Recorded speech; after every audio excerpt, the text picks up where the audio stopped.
Hoy me siento muy indignada y molesta por la posible corrupción en la compra de los respiradores españoles. ¿Cómo es posible que alguien intente robarle a los bolivianos en pleno sacrificio como el que estamos viviendo? Quiero comprometerme ante ustedes a 3 cosas.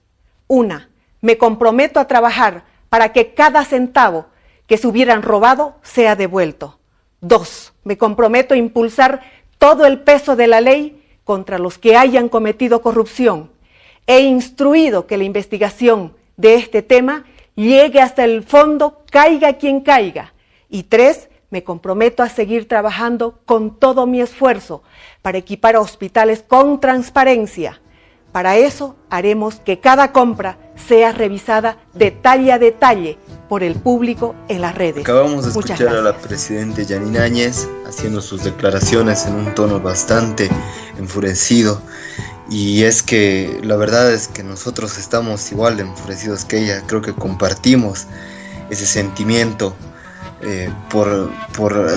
porque también pensamos que a ella misma le vieron la cara como a nosotros. ¿Qué tal, amigos y amigas?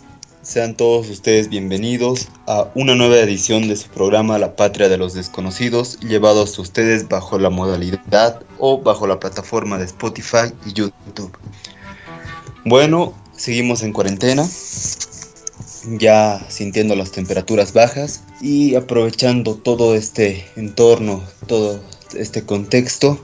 No podemos estar despegados de lo que son las noticias. Y sumado a eso, tenemos el día de hoy un programa que va a tocar un tema bastante controversial que se ha suscitado en las últimas horas, en los últimos días, con respecto a la adquisición de los respiradores por parte del gobierno de Yanine Áñez. Pero bueno, hay mucha tela por cortar en este programa y mientras tanto voy a ceder el micrófono a mis compañeros, a mis colegas para que puedan presentarse. Santi, ¿cómo has estado? ¿Qué me cuentas? Hola Rodrigo, ¿cómo están a toda la audiencia? ¿Cómo está Sebastián? Personalmente yo me encuentro enojado y consternado. Bueno, es comprensible el descontento y la insatisfacción, y más allá la furia que siente el pueblo boliviano por esta corrupción que se está suscitando, ¿no? Y que todavía hay muchas cosas que no se han dado a la luz, que todavía la investigación recién está en etapa inicial. Entonces, y solo con estos datos ya tenemos bastante que hablar. Sebas, ¿cómo estás? ¿Cómo has estado, querido hermano? ¿Qué tal, Rodri? ¿Qué tal, Santi? ¿Cómo están? Muy buenas. Bueno, en el momento en el que grabamos es de noche, pero tal vez en el momento que estén escuchando sea tarde, día o noche. Muy bien, un poco igual que Santi, consternado. La verdad es que hay mucho que hablar, hay mucho que debatir y me siento muy feliz de hacer este programa, por así decirlo, express por todo lo que está ocurriendo, ¿no? Y bueno, yo lo calificaría inicialmente de una crónica de una muerte anunciada y algo se está desmoronando y hay que analizarlo y es mucho más profundo de lo que pareciera, ¿no? Y bueno, solo eso, chicos. Iniciemos pues entonces con nuestra mesa de debate y esperemos que les sirva a todos ustedes para formar más criterios y creo que es momento también de denunciar varias cuestiones que están ocurriendo. Entonces, muy buenas noches, chicos. Gracias, Sebas. Bueno, un poco para ir recapitulando lo que ha pasado en estos días. Este es un tema que ya se venía moviendo desde el día sábado, el cual había comparaciones precisamente por parte de las redes sociales en las cuales comparaban, ¿no?, la adquisición de respiradores por parte del gobierno brasileño a un precio mucho más bajo del cual cifraban los datos de la adquisición en Bolivia. Y es un tema que ha ido tornándose cada vez peor con respecto a las declaraciones de autoridades y que no siguieron una misma línea para corroborar la supuesta transparencia que debió tener el actuar con respecto a estos respiradores. Y bueno, el día de ayer, si no me equivoco, el periodista John Arandia entrevistaba al personal encargado de la empresa proveedora en España, la cual daba los datos exactos de cuánto costaban los respiradores, y en este caso nos encontramos con un precio mucho menor al que al que estaban establecidos en los papeles con respecto a las autoridades del Ministerio de Salud. Y eso fue lo que llamó la atención bastante, que ha generado bastante repudio en redes sociales y que ha obligado a la presidenta a tratar de limpiar la imagen por medio de comunicaciones, tanto de Twitter como un video también lanzado por las mismas redes, diciendo que va a seguir el proceso de forma minuciosa y va a encargarse de que la responsabilidad le caiga a las personas que deba caerles la misma. Entonces, muchachos, tal vez como alguna intervención introductoria con respecto a este problema, ¿qué opinión tienen ustedes? Los noto bastante enojados, molestos, y la verdad es que los comprendo porque yo he estado igual. ¿Qué me pueden contar con respecto a esto? Bueno, creo que debemos ir al 14 de mayo del presente año. Son dos factores que inician la investigación de parte del pueblo boliviano y la molestia. Por uno es la calidad de los respiradores, ya que desde un comentario técnico de los médicos encargados indicaban que estos no eran los adecuados para lo que se había solicitado. Otro factor importante es un comunicado de prensa del Banco Interamericano de Desarrollo. Esta institución ha prestado a Bolivia 82 millones, 5 ya han sido destinados a la compra de estos respiradores. Es importante reconocer lo que decía Rodrigo en el sentido de que John Arandia realizó la entrevista a GPA Innova, la empresa encargada de la fabricación de estos respiradores. El producto que compró Bolivia, que es el respirador estándar, está en 6.000 euros sin ningún accesorio. Según el comunicado del ex ministro de Salud, Marcelo Navajas, indica que por unidad compraron a $27.683. Se compraron 170 respiradores. Podemos sacar los números y son alrededor de 5 millones. Ahí, muchachos, creo que es un problema muy grande y el contexto lo hace mucho peor. Porque si se daba esta situación en un contexto donde el orden público estaba normal, tal vez no iba a haber mucha resonancia del problema, pero robarle a la gente en un contexto de epidemia creo que no tiene nombre. Creo que ni el Código Penal puede tipificar eso y va a ser condenado históricamente. Y bueno, Santi, dale, Sebas, sigue. Dale. Bueno, la verdad es que Santi, me comparto con todo lo que dices, igual Rodri. Bueno, yo voy a hablar de una perspectiva mucho más, creo, voy a hacer mi intervención más social, más de sentir, ¿no? Más que técnica. Ustedes ya han realizado la parte técnica y cronológica. Lo que dice Santi, esta última parte me llama mucho la atención y es que la comparto. O sea, el grado de, voy a poner un calificativo, maldad de las personas, no tiene o sea, no tiene ningún escrúpulo, ¿no?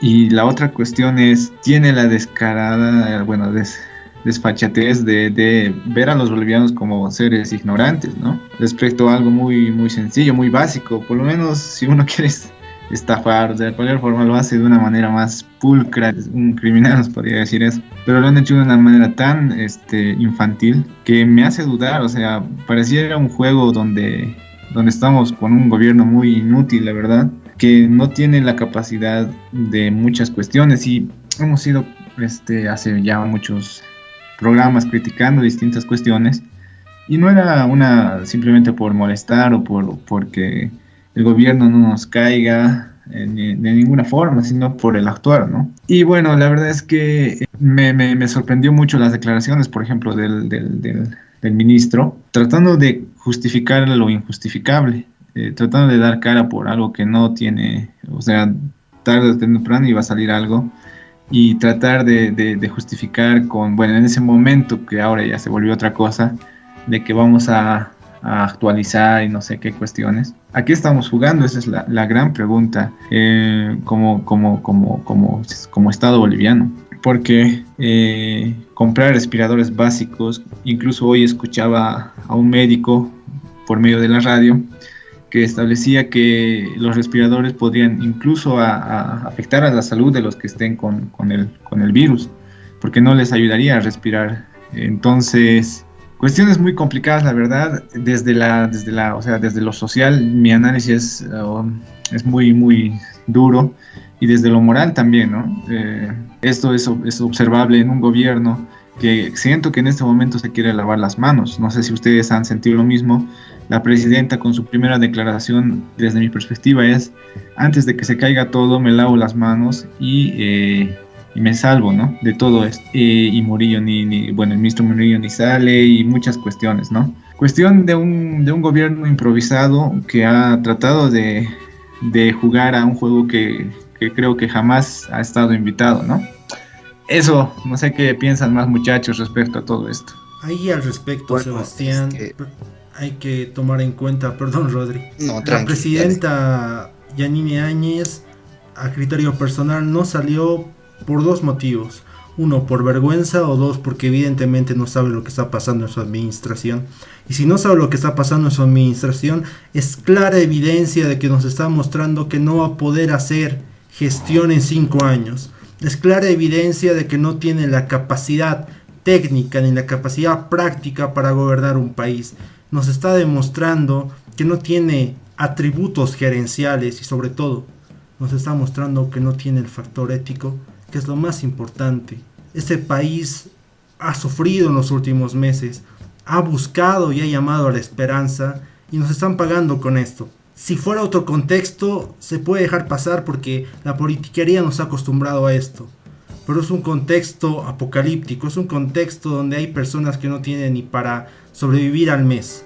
Es un contexto donde ya han ocurrido muchos decesos y hay muchos potenciales decesos. Entonces yo creo que si habíamos dicho que el avión de Juntos se estrelló, podemos decir que se estrelló y ni uno sobrevivió. Ni aún así el jefe de campaña, Óscar Ortiz, haya tenido que ponerse la camiseta, no pudo rescatar nada. Y comparto Y como les decía, totalmente perdón. contigo, Santiago. Bueno, y es que toda esta semana nos trae que yo les comentaba de que este tema ya estaba sonado desde el sábado con respecto a las comparativas de los precios que otro país había adquirido los respiradores, ¿no? En este caso Brasil. Y tenemos el día lunes que el ministro Murillo sale ante medios de comunicación a decir que si el día de mañana hubieran elecciones, indefectiblemente Yanine Áñez sería la ganadora. Y sobre llovido mojado les cae lo que pasó horas más tarde con respecto a toda esta polémica y controversia que se ha armado. Pero a mí en especial me llama algo la atención. No sé si se han dado cuenta de que de los candidatos que lideraban hasta el momento las encuestas rumbo a la contienda electoral que aparentemente se realizará en agosto, podemos decir que ninguno se ha librado de hechos polémicos, de hechos que tengan que ver en ciertos casos con mentiras, corrupción, etcétera. Ni hasta el mismo Carlos Mesa, que yo creo que es la persona más diplomática en cuanto al lenguaje y demás cuestiones técnicas. Bueno, y es que esto nos da una duda de que si vamos a seguir por este camino de votar por el más aceptable, o como otros dirían, el mal menor. Y la verdad es que duele y conmueve, ¿no?, en esta situación. Y comparto también contigo, Santi, que yo ya había dicho de que con respecto al caso suscitado de uso de bienes indebidos del Estado, la campaña de Yanine Áñez ya prácticamente se destruyó, se hundió el barco, y yo creo que con esto no sé si la presidenta tendría moral como para presentarse a las elecciones. Yo pienso que en este momento las personas que deben estar reflexionando la decisión de aliarse a ese partido, y hablo específicamente por autoridades como el alcalde Revilla, entre otras organizaciones políticas que le han dado el apoyo a Yanine Áñez, deben estar arrepintiéndose, y la verdad es que yo creo que sí lo merece. Bueno, algo más tal vez que quisiera acotar es que no sé si recuerdan, en la campaña que se realizaba rumbo a las elecciones del año 2016 por el referéndum del 21 de febrero de la repostulación del presidente Evo Morales, cómo fueron cayendo las cosas con respecto primero al fondo indígena, a la controversia que nació en ese momento, después al caso Zapata, después que ya algo más privado por parte de la vida del presidente con respecto al hijo. Y es que yo creo que estamos viviendo una situación homóloga hoy en día con respecto a este gobierno. Y me pareció bastante hacer esa comparación porque al fin de cuentas fue lo que terminó condenándolo al presidente y lo que ahora vemos que termina de condenarla al actual. Sebas, ¿qué querías decir? Creo que querías comentar algo. Bueno, Rodri, bueno, se me fue la idea en el momento, pero solo para complementar lo que tú decías también es que pienso que este gobierno está destinado a terminar rápido y ese era su inicio y ese va a ser su fin. Y mientras más rápido, creo que es mucho mejor para ellos porque es despintarse mucho más en meses, ¿no? Y bueno, respecto a una cuestioncita más que quería consultarles, como ya se ha visto en las noticias del día de hoy, pero desde una perspectiva tal vez jurídica, ¿qué es lo que ha pasado con el ministro, ¿no? Con la declaración y la posterior detención? No sé qué opiniones tengan al respecto, porque creo que eso fue la carta que derrumbó todo. Y por otra parte, hoy justo escuchaba cuestiones, creo que el panorama para nosotros como país se está complicando más y aunado a lo que tenemos con la pandemia, con la supuesta, reactivación allá en Cochabamba, sobre la juventud cochala y, las movilizaciones en cara a cara, ¿no? Dos cuestiones que meto a mesa de debate, no sé si quieren tratarlas, ¿qué les parece, muchachos? Bueno, antes sí, de Sebas. tratarle eso, creo que es importante cerrar ese punto tan relevante. Y Sebastián decía algo muy importante que fue el factor técnico procedimental en el punto de vista jurídico. La abogada del exministro Navajas decía que primero se realizó la detención y luego el acta de detención. Y ella misma, de una forma sátira, decía si esto era un Estado de Derecho o una dictadura. Si existe evidencia que fue así, estaríamos recordando los antiguos métodos más. Por otro lado, el aspecto técnico también creo que es algo que ha dado de hablar en este caso. Sabemos que la INSEM es una unidad descentralizada, pero esta unidad descentralizada depende de la tuición de un ministerio rector, y ese ministerio rector justamente es el Ministerio de Salud. Había declaraciones donde querían lavarse las manos y echar la culpa exclusivamente a este ente por su tenor de descentralizado, cuando en su misma creación del 24 de agosto de 2007 se establece expresamente que es una institución creada bajo la tuición del Ministerio de Salud. Y aquí les pregunto, cuando nosotros hacemos un recurso jerárquico, ¿contra quién va? Primero vamos por el recurso de revocatoria, iría contra la AISEM. Jerárquico, ¿contra quién iría? Obviamente con el Ministerio de Salud. En ese punto quería resaltar eso porque es un error técnico y son gobernantes y no pueden estar teniendo estos errores. Otro aspecto importante para concluir este punto: el Ministerio de Justicia, Álvaro Coimbra, las declaraciones que dio en Red 1, yo me preguntaba si era autoridad o era jefe de campaña o era algún participante de Juntos. Y justamente lo que decía Sebastián hace un momento, lo que hemos ido repitiendo ya en este transcurso del podcast, parece que este gobierno tiene el discurso de echar la culpa al otro, y ese otro es el MAS. ¿Y cuál era el argumento aquí? Que el jefe de AINSEM era masista, que había trabajado en la gestión de Evo Morales. Entonces creo que cuando nos están acostumbrando a echar la culpa al otro y tener la figura del enemigo ficticio, creo que llega a ser malo y en ese punto no es justificable. Esos dos puntos quería recabar porque me parecen que ya colmó el vaso y ya son impresentables. Y bastante razón, Santi. Bueno, para ir avanzando un poco más, yo me quiero dirigir, o quiero parafrasear más bien, un poco de la conferencia de prensa que dio esta mañana la senadora Adriana Salvatierra, en la cual manifestaba que atribuía el grado de responsabilidad especialmente a dos personas.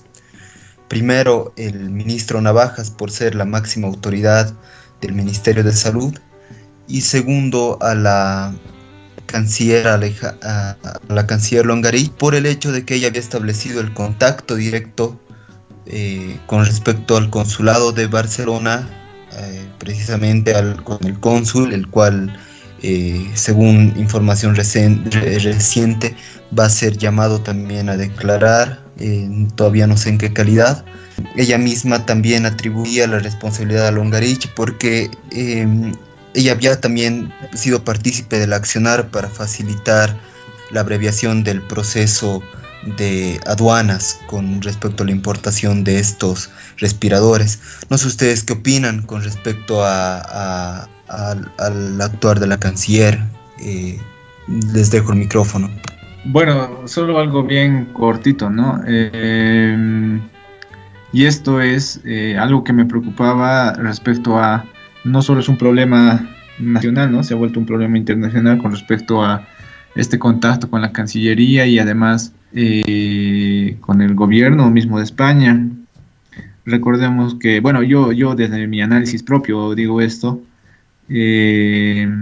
recordemos que tiene una gran fuerza Podemos allá en España, y es una fuerza alineada con el MAS. Entonces son cuestiones que bueno, a uno lo hacen pensar, ¿no? Y justo en este último tiempo se hicieron varias denuncias respecto a corrupción y no sé, con Podemos, pero bueno, respecto a específicamente a eso, la culpa también lo tiene mucho la política exterior boliviana, ¿no? Respecto a las negociaciones que hemos tenido. Y algo más que señalaban, y bueno, Santi nos pasó una noticia de Gigavisión, de las empresas que fueron adjudicadas, que no tienen movimientos financieros de hace 2 años. Y bueno, cuestiones muy, muy complicadas que no han sido vistas. Creo que, no sé si el gobierno ha pecado de inocente o realmente es una banda de gente que está tratando de lucrar en un momento tan complicado. No sé qué piensas, querías decir algo, Santi. Gracias, Sebastián. Y es importante resaltar 2 puntos, queridos amigos. Existen 2 intermediadores. Uno justamente el embajador de Bolivia en España, David Pareja Lozada, que se ha encontrado los nexos familiares con una candidata por la campaña Juntos y por el actual presidente de Aduana Nacional. Por otro punto, una empresa denominada IME Consulting Global Service, que justamente, como decía Sebastián, y justamente se ha mostrado en la red Gigavisión y también en otros medios de comunicación, que no tenía flujo de actividad desde hace 2 años. Es interesante denotar ese punto, porque si no generaste utilidad en 2 años, indica que no tuviste productividad. ¿Qué estuviste haciendo esos 2 años? Tal vez se pueda tener una investigación y encontrar muchos indicios y elementos de convicción por ese punto. Esos 2 intermediadores han constituido para la compra, nos han pifiado 3.3 millones. Es terrible, es mucho dinero. Con esos 3.3 millones se podía hacer maravillas. Y inclusive con esos 82 millones, hablando en coordinación con los gobiernos autónomos municipales, se podían hacer muchas cosas. A criterio personal nos han escupido nuevamente en la cara. Y estos 2 puntos son importantes porque son los medios, tanto el embajador como esta empresa. Por otro lado, creo que la Cancillería ha actuado quizá en desconocimiento. Por eso me pregunto qué tan bien parada estaba esa administración. Y aquí hay un hecho importante. La señora Presidente en Twitter indica lo siguiente: gracias a denuncias en redes y medios, iniciamos investigación sobre posible corrupción en compra de los respiradores españoles. No tenemos un ministerio de comunicación, no tenemos una dirección de inteligencia, no tenemos unidades de transparencia.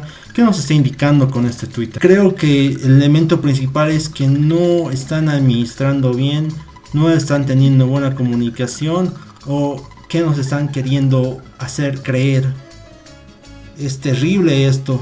Creo que también sobre este Twitter ha tenido muchas repercusiones. El mismo Carlos Mesa salió preocupado acerca de la información que estamos teniendo. Tenemos que remitir a investigaciones de periodistas para tener información que debería ser de acceso público. En ese sentido, creo que lo que decía Sebastián es importante recabar. Este castillo de naipes está cayendo. Y aquí no es el aspecto moral, no es el aspecto político, es el aspecto ético. Estamos en un contexto nuevamente, como lo había mencionado anterior, apocalíptico. y creo que no se debe jugar con esto en este contexto. Muchachos, hay algo que observaba en las declaraciones de la presidenta, y bueno, la mayoría seguramente ha escuchado, pero sí en un análisis rápido antes que intervengas, Rodri. Decía en su grabación que voy a hacer mi máximo esfuerzo, o sea, literal, bueno, no literal, pero parafraseando, ¿no? Voy a hacer mi máximo esfuerzo para recuperar el dinero perdido y bla, bla, bla, bla. Bueno, algo que yo en ese momento pensé es muchos de las, bueno, corrupción, estafas y todas las cuestiones, es dinero perdido para el Estado. Son, bueno, 5 millones que, si es que no están ya en una cuenta, no sé, en las Islas Caimán, está en algún otro lugar donde el Estado boliviano ya no va a poder acceder. O sea, al llegar a recuperar 5 millones para mañana haciendo una investigación eficiente vía Cancillería, vía Interpol, no sé qué, es casi imposible. O sea, eso me preocupaba, y hacer una promesa como esas para mí es muy, muy bajo, ¿no? Muy bajo, es decir que voy a luchar estando en tu gestión, o sea, voy a arreglar todo lo malo que haga, todo lo que se ha arruinado.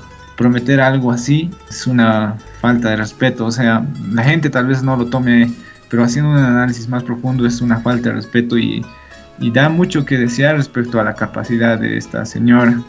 Es mi percepción, ¿no? No sé qué piensan, muchachos. No comparto, Sebastián, en lo absoluto. Bueno, muchas gracias, muchachos, por sus intervenciones. La verdad es que me alegra bastante la información de primera mano que nos trae Santiago, con datos, estadísticas y nombres completos. Primero los datos. Es un aporte importante, es un aporte importante para el desarrollo de nuestro programa. Y miren, muchachos, al principio, si bien yo les decía que me parecía gran similitud lo suscitado con respecto a 2016, y es que hoy en día tenemos, una vez que pase toda esta pandemia, nos encontramos directamente con lo que vendrían a ser las elecciones, ¿no es cierto? Es que yo puedo deducir de que el juego al cual está apostando el movimiento al socialismo va precisamente por esta línea. No nos olvidemos de que la sociedad boliviana hoy en día está polarizada. Un polo se encuentra totalmente copado por un solo partido, el cual es el movimiento al socialismo, y por otro lado tenemos el descontento de parte de la población que ha generado hacia este partido, y el cual puede canalizarse en varias opciones políticas. ¿Esto a qué me refiero y en qué le beneficia al movimiento al socialismo? Y es que él siempre se ha dado la tarea de elaborar discursos con respecto al odio de la derecha, a desmerecer a la oposición, a caracterizarlos de vendepatrias, de limosneros y demás.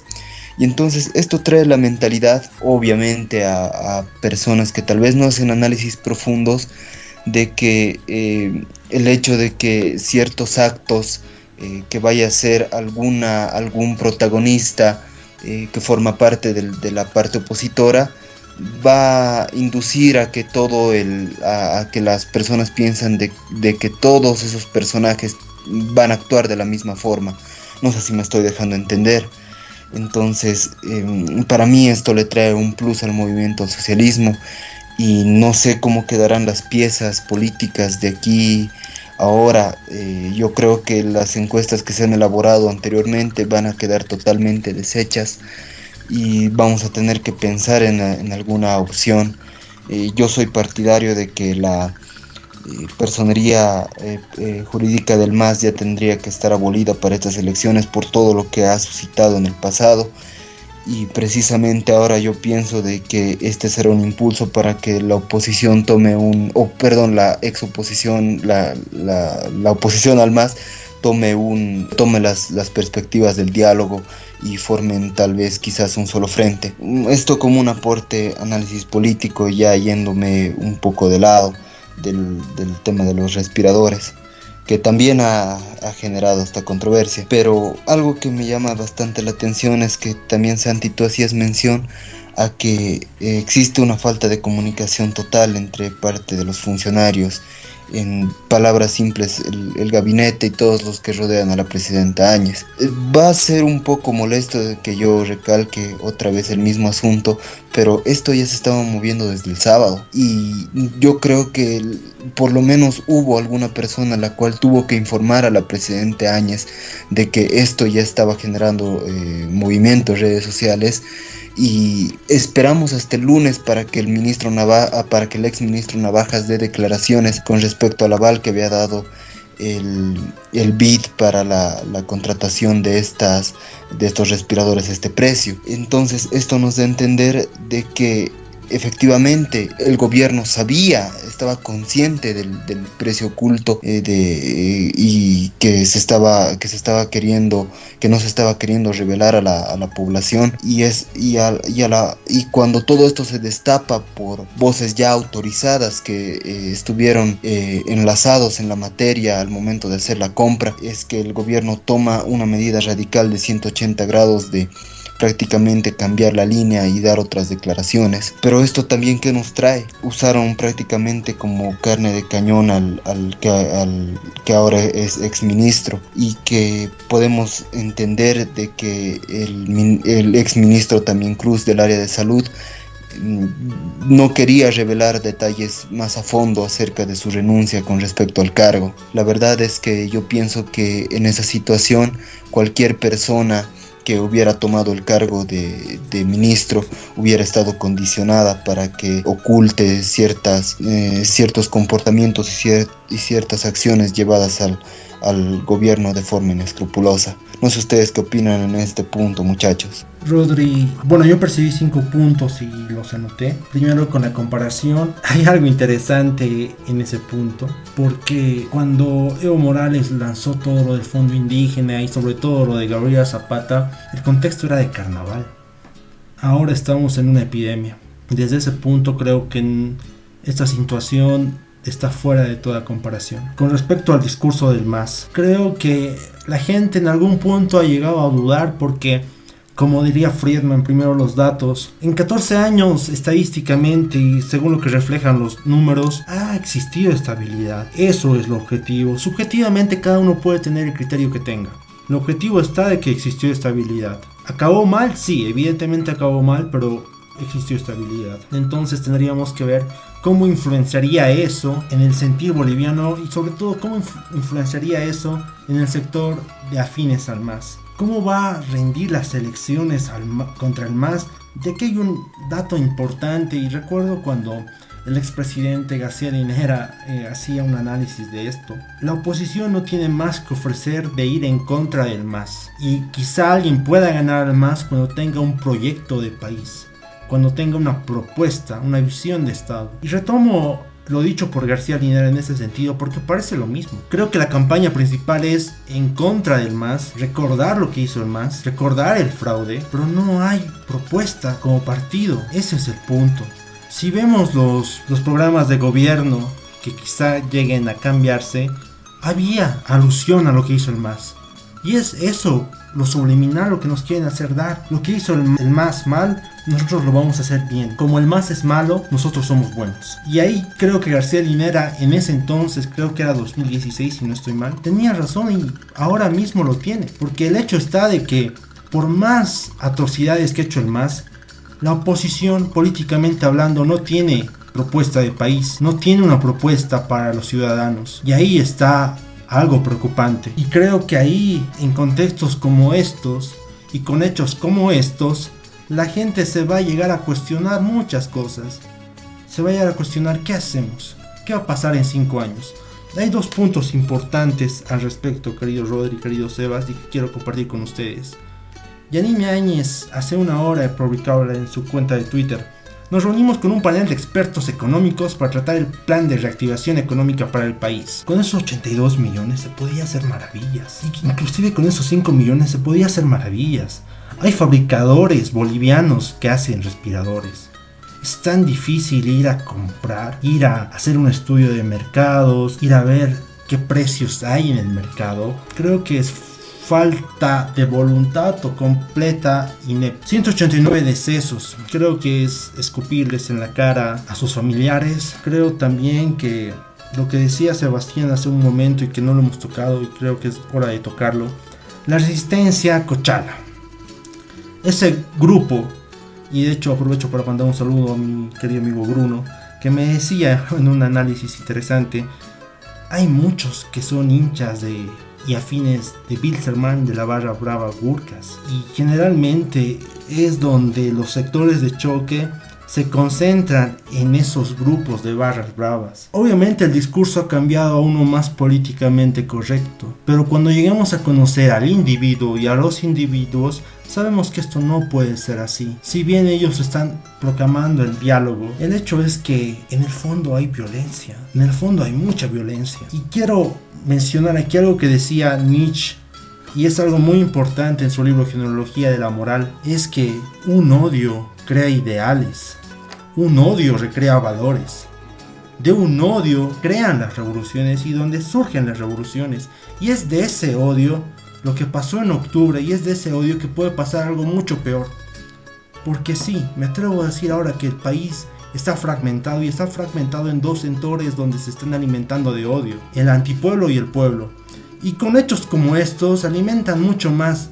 A mí me preocupa llegar a combinar una crisis social con la cuarentena, pero con estos acontecimientos creo que no estamos tan lejos. No sé, no he visto todavía un sector muy fuerte del MAS que haya venido a proclamarse en contra de lo que hizo Yanine Áñez y su administración, pero yo creo que es cuestión de horas para que estos se proclamen, se hagan escuchar. Y bueno, aquí 3 acotaciones importantes, querido Santi.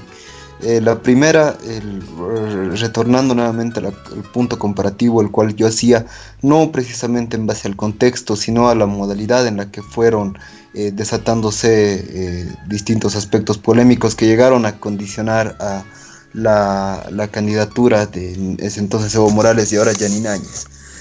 Segundo, quiero hacerte una pregunta ya algo personal. Entonces, cuando tú estableces con respecto a que ningún partido opositor al MAS presente un proyecto para Bolivia, entonces tú estarías de acuerdo con la posición del MAS, ya que este es el que ofrece un proyecto para Bolivia, como tú ya parafraseabas lo que decía Álvaro García Linera. Entonces, si no fuera Evo Morales otro candidato que evidentemente responde a la propuesta partidista del MAS, ¿tú estarías de acuerdo con esta? Y no sé si me entiendes la pregunta. entiende. Y tercera acotación importante también en este sentido es que el otro día en un conversatorio nosotros hablábamos y decíamos que las medidas llevadas a cabo en la zona sur y en Caracara transformaban el aspecto de la preocupación social hacia intereses políticos, y creo que habíamos llegado a esa conclusión. Entonces yo creo que no estoy defendiendo obviamente a la juventud cochala, porque ningún tipo de amedrentamiento ni instigación a la violencia es correcto, pero también no podemos dejar que este grupo de choque, el cual inició las movilizaciones y demás en plena crisis, vaya ganando hegemonía territorial. Y eso es lo que yo pienso, que las fuerzas del orden deberían estar más activas en este sentido, y no así delegar o que cierto grupo se sienta bajo la tuición de querer elaborar o desarrollar tareas que no le corresponden.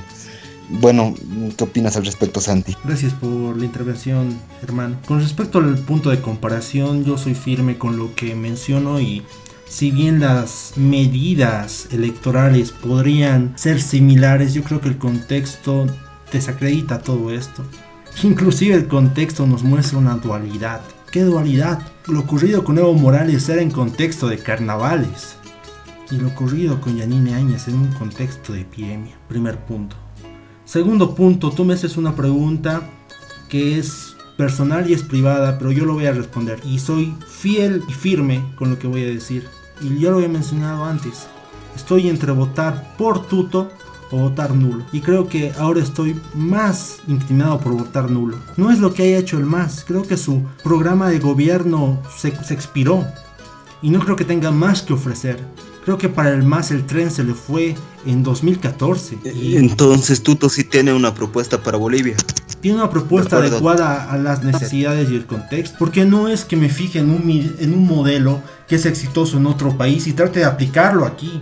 No se trata de importar teorías, se trata de construir para tu país. Eso está muy mal.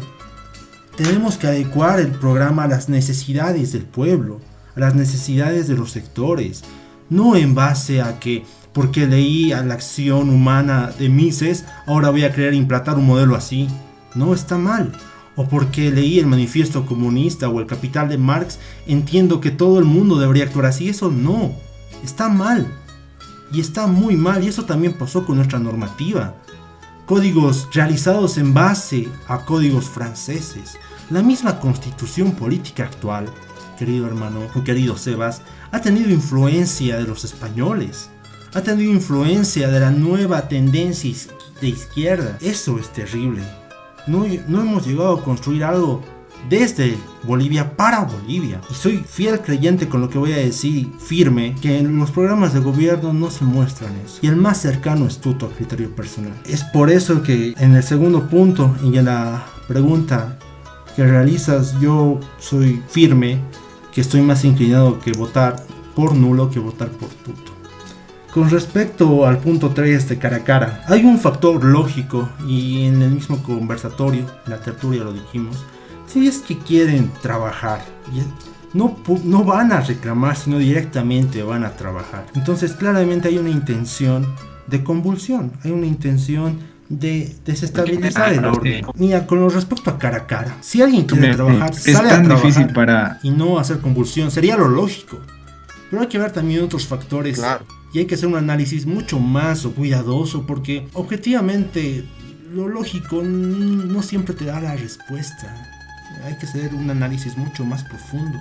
Hay necesidades ahí, hay sentires ahí, hay miedos ahí. En ese sector hay un conjunto de emociones y sentimientos que pueden ir fuera de lo que es ser afín al MAS. Y creo que a criterio personal no es lo lógico, solo que es hacer convulsión o trabajar, sino hay que ver otros factores más. Y sí, en cierto punto quizá sea la convulsión lo que pretendan hacer, pero hay que fijarnos y hay que encontrar la raíz del porqué. Culmino mi idea. Entonces, me preguntaba y les pregunto también a ustedes, ¿es tan complicado hacer formar un partido político, formar políticas públicas, tener un plan de Estado, formular una propuesta de país y aplicarla, y además tener un conjunto de personas que te sigan respecto a no específicamente tomar el poder político, sino gobernar como tal? Me pregunto, ¿es tan difícil? O sea, no tienen la capacidad los políticos que en este momento vemos, todos, no digo a ninguno menos o más, es tan complicado tener esa capacidad. Creo que esta clase política nos vuelve a traicionar otra vuelta como país y da pena, ¿no? No importa que sea del MAS o porque el MAS también robó. Bueno, eso obviamente se va a demostrar, pero existen indicios suficientes incluso con el fraude y demás, bueno, como con cualquier otro gobierno. Entonces, ¿qué es lo que tenemos como clase política en este país? Y creo que es importante criticar eso, o sea, empezar a criticar desde nosotros jóvenes para por fin destruir esta clase política que es tan lacerante, tan traicionera para el país, porque seamos realistas, es una traición para el país, es una traición para las personas, es una traición para la población, para los ciudadanos y por así decir el pueblo. Entonces creo que como población tenemos que exterminar esta clase política y no creo que ninguno se salva en ese sentido. Entiendo que es complicado hacer política, ¿no? Me parece que estar en posición de la presidenta en un momento, pero ahí es lo que tú dices, Santi, es la moral de las personas, y la moral de una persona es incorruptible si uno lo desea así, ¿verdad? No importa también, que tengas lo ético, entonces no importa que tengas, si una persona tiene los valores, tiene la firmeza, la inteligencia, la prudencia, no sé, para mí no, por más que se le caiga el mundo, tiene que seguir con eso, porque es el verdadero valor de las personas, el verdadero valor humano. Si es que no tenemos eso, es no tener nada. Entonces esa es esa crítica, muchachos. Creo que esto es una muestra más de que la traición de la clase política, que una vez más, que con muchos años que ha pasado, nos tiene que volver a hacer repensar en qué es lo que queremos como país y qué es lo que queremos los ciudadanos, ya no la gente que está ahí arriba. Y lanzar, creo que es, como les digo, terminar con todo esto. No sé qué piensan. No, eso es lo que estamos pensando o lo que venimos hablando, creo, desde el primer día que inició el programa, ¿no? Y no solo desde el primer día que inició el programa, sino desde hace varias generaciones atrás que ya se quiere dar el cambio, pero llegado a la hora nunca se ha dado y por el momento no veo ninguna intención de que se llegue a dar. Bueno, muchachos, en conclusiones, ya para ir cerrando este Antes capítulo. de cerrar, lo que decía Sebastián me hizo recuerdo un autor brillante que he estado leyendo que se llama Eduardo Nogales, y a lo que decía, ¿qué quiere ser Bolivia? Y él mencionaba una cita que me quedó y probablemente se me quede hasta el final de mis días. Bolivia pensó sin Bolivia, y nuestra historia se resume así: Bolivia pensó sin Bolivia. Desde 1825, 1826, con el proyecto de constitución, una constitución liberal que se inspiró en la hermosa Revolución Francesa y posteriormente con los códigos franceses. Creo que Bolivia pensó sin ser Bolivia. Y al respecto, para concluir el punto que decía Sebastián, ¿qué tan difícil es hacer política? Ante todo, la política, y a lo que he estado viendo en estos días, es una vocación de servicio, pero sobre todo es el arte de lo posible. Y el arte de lo posible para las personas. El arte de lo posible para que ese país por fin sea lo que siempre debió ser. Y ahí está el punto. Y creo que cuando exista eso, quizá podamos avanzar. Lamentablemente, nos han acostumbrado a depender del Estado. Y creo que eso también es un punto ya a mejorar, porque el ser boliviano y el individuo boliviano en estos días nos han demostrado que es un ser creativo también, nos ha demostrado que ante la adversidad se adapta. Entonces creo que hay puntos y elementos para ver que todavía hay esperanza y esperar que ya no dependamos tanto del Estado. Perdón que diga esto, Santi, pero voy a ser un poco duro. Creo que el ser boliviano también es un ser corruptible y, o sea, un ser frágil, un ser maleable. Dependiendo, hermano, bueno. Dependiendo que, mira, porque si vemos el ser boliviano desde un factor histórico, tendríamos que ver que hay dos bancadas, la antibolivianidad y la bolivianidad, y la misma historia se ha mostrado así. Entonces tendríamos que ver a qué ser boliviano estamos hablando, porque, por ejemplo, yo me atrevo a decir que a este ser boliviano que tú te mencionas como corruptible, hay muchos que empiezan a codiciar con el sueño americano, con el sueño de otros países, y niegan su propio ser. Entonces también creo que también hay un factor sociológico de esa tendencia derrotista, y creo que es culpa de Hilarión Daza, el peor presidente de nuestra historia hasta el momento a criterio personal, pues gracias a él perdimos la guerra del Pacífico, y eso nos marcó y nos ha marcado siempre. Interesantes apuntes históricos y reflexivos de nuestros compañeros. Bueno, yo ya les decía, muchachos, para ir cerrando este episodio, nos queda como mensaje tal vez el hecho de que la presidenta debe considerar y debe darse un momento profundo para meditar con respecto a si de verdad quiere presentarse a las elecciones de este año, en agosto. Porque para mí que ya esto llegó hasta un punto, y si bien en un momento yo salí a defenderla diciendo de que no es momento en plena crisis para hacer evaluaciones, yo creo que este tipo de acciones sí dan motivo para hablar, ¿no? Y para hablar y para condenarla totalmente. Nada más por mi parte, muchachos. Yo quiero despedirme de ustedes. Nos vemos en el siguiente programa. Muchas gracias. La verdad es que hay mucho por debatir, y solo concluir con eso, que creo que ya es momento de que los jóvenes saquemos algo saquemos algo muy grande para este país. Solo eso, muchas gracias. Yo me despido con esas preguntas. Este es el embrujo de los Andes. ¿Qué hicimos mal para merecer este tipo de gobernantes? ¿Es tan difícil gobernar? Esto fue La Patria de los Desconocidos. Hasta una nueva oportunidad.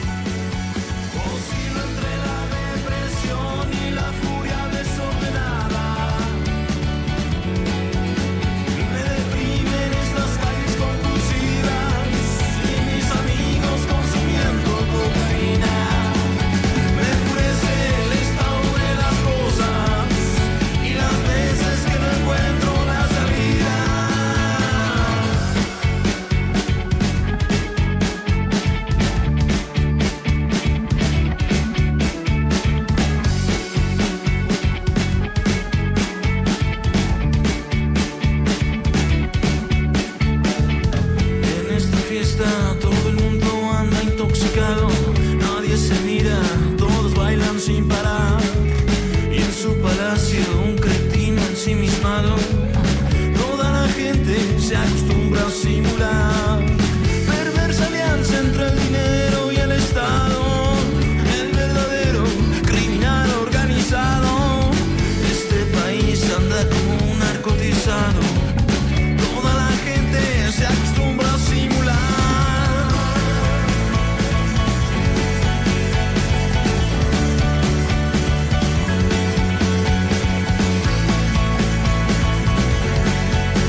al presidente,